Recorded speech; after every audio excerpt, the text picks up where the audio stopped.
The Return of Sherlock Holmes by Sir Arthur Conan Doyle. The Adventure of the Solitary Cyclist. Part 1. From the years 1894 to 1901 inclusive, Mr. Sherlock Holmes was a very busy man. It is safe to say that there was no public case of any difficulty in which he was not consulted during those 8 years, and there were hundreds of private cases, some of them of the most intricate and extraordinary character, in which he played a prominent part. Many startling successes and a few unavoidable failures were the outcome of this long period of continuous work. As I have preserved very full notes of all these cases, and was myself personally engaged in many of them, it may be imagined that it is no easy task to know which I should select to lay before the public. I shall, however, preserve my former rule, and give the preference to those cases which derive their interest not so much from the brutality of the crime as from the ingenuity and dramatic quality of the solution.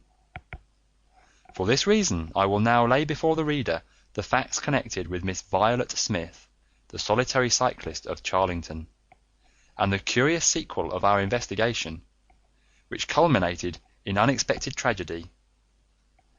It is true that the circumstance did not admit of any striking illustration of those powers for which my friend was famous, but there were some points about the case which made it stand out in those long records of crime from which I gather the material for these little narratives. On referring to my notebook for the year 1895, I find that it was upon Saturday the 23rd of April that we first heard of Miss Violet Smith.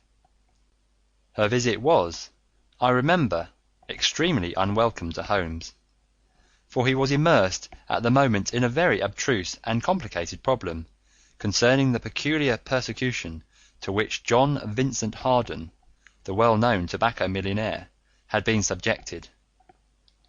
My friend, who loved above all things precision and concentration of thought, resented anything which distracted his attention from the matter in hand, and yet, without a harshness which was foreign to his nature, it was impossible to refuse to listen to the story of the young and beautiful woman, tall, graceful, and queenly, who presented herself at Baker Street late in the evening and implored his assistance and advice. It was vain to urge that his time was already fully occupied, for the young lady had come with the Sample complete. Ready to continue?